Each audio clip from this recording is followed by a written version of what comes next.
This is no ordinary fried chicken sandwich. This is the fried chicken sandwich.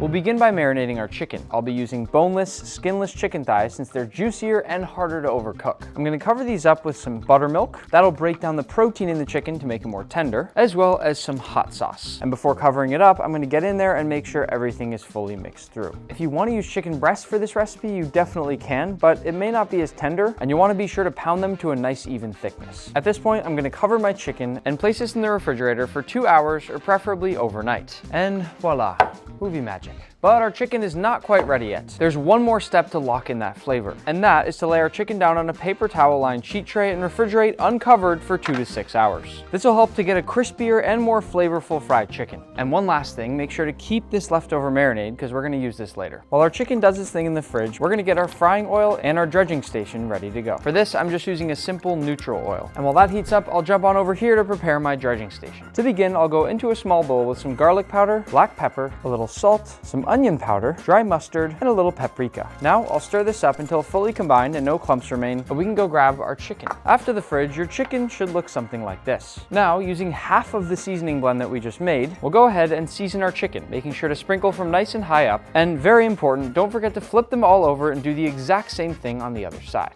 Normally, when people make fried chicken, they only season inside the dredge itself, but if you do it this way, you get more direct seasoning and flavor right on the chicken. Save the rest of the seasoning and set your chicken off to the side while you go now to make your actual wet and dry dredges. This first bowl here will be for our wet dredge, and all we need is 1 whole egg cracked right into that bowl, as well as a little splash of water. I'll give this a quick mix until fully combined. It should look almost a little milky, and then we'll jump over here to our dry dredge, which includes some rice flour, all-purpose flour, a little potato starch, a sprinkle of baking powder, and most importantly, the rest of our seasoning blend. Give it a quick whisk to fully combine, and now, as the finishing touch, we'll add in just a few little sprinkles of that wet marinade from earlier, and then I'll get in there with my hands to start mixing this up. This is one of the most important steps in making a great fried chicken sandwich, because if you take a close look at this flour here, what it does is create a bunch of small little crumbs. And when you go to fry your chicken, these little bits here will become those perfect crispy morsels that make for the most amazing bite. You want to keep these crispy bits nice and small, but just big enough that they're going to add that texture. To dredge, I'll take my chicken and drop it first in the wet mixture, making sure to fully coat it, and after a little shake to drain off any of that excess liquid, I'll move it over to my dry dredge, which I'm going to switch hands for so mine don't get caked up as they go back and forth between the wet and dry. I'm not trying to dredge myself, I'm trying to dredge the chicken. Here, I find it's most effective if you really press the chicken into that dredge. And usually I'll even give the chicken a few squeezes to make sure that dredge really sticks. When the chicken looks like this, it's ready to move over and go in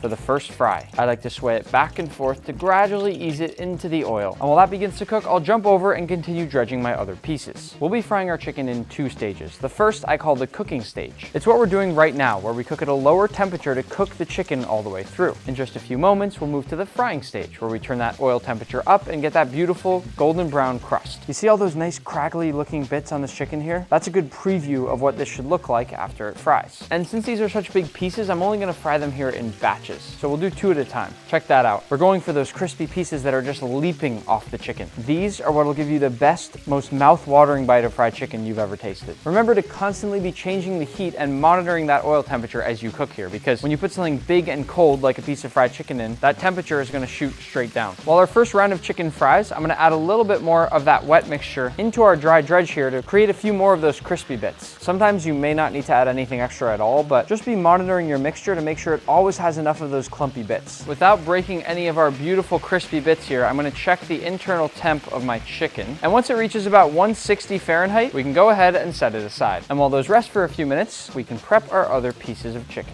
In case you're curious, by the way, this method that we're doing here is exactly what they do at places like KFC or Popeyes. See all those little bits that are jumping out of the sides in this chicken sandwich here? Those are all achieved using the exact same method that we're doing here. But now I'm realizing that I just used my raw chicken hands to touch this, so maybe I'll give it to my dog for dinner. Notice I always keep my oil temperature higher than where I want it to actually land when I'm putting anything big into it. That way when it falls, it lands close to where I want it to be. I'm being very delicate as I move these around in the oil. It's very easy to break those crispy crispy bits off. We'll let the oil heat up and let these rest for about 15 to 20 minutes while we go prep our toppings. This right here is the secret sauce. It starts with a little bit of mayonnaise, then a little bit of honey for some sweetness. Then we've got some mustard, a few pinches of red pepper flakes, then the zest of 1 whole lemon. I know it's a lot of zest, but it'll balance all that fat from the fried chicken. Then I'm also gonna slice the lemon in half and squeeze the juice, and we'll finish with a pinch of salt and a little black pepper. This will give us a well-balanced sauce with acidity from the lemon, some sweetness from the honey, a little heat from the chili, and fat from the mayo. And it is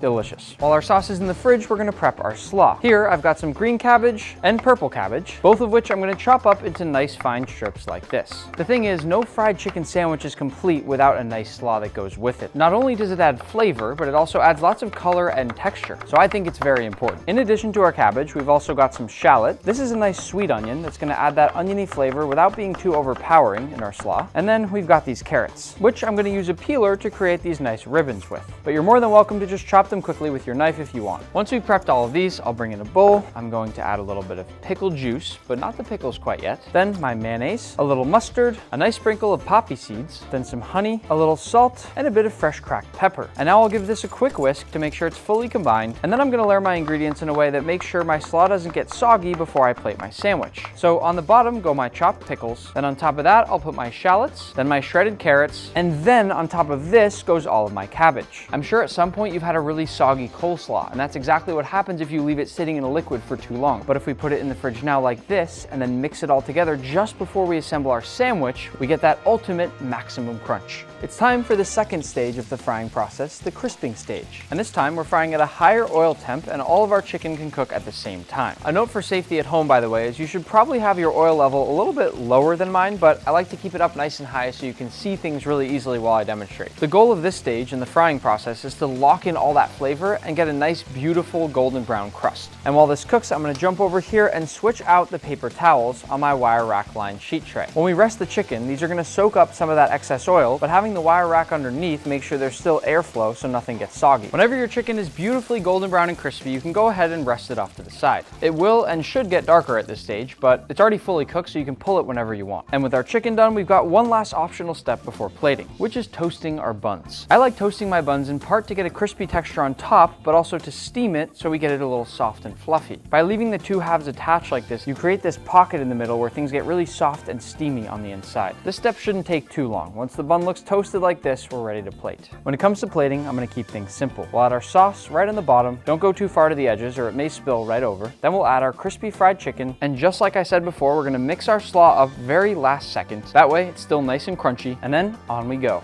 And that is how you make a fried chicken sandwich. I forgot to put the stick in there. That's better.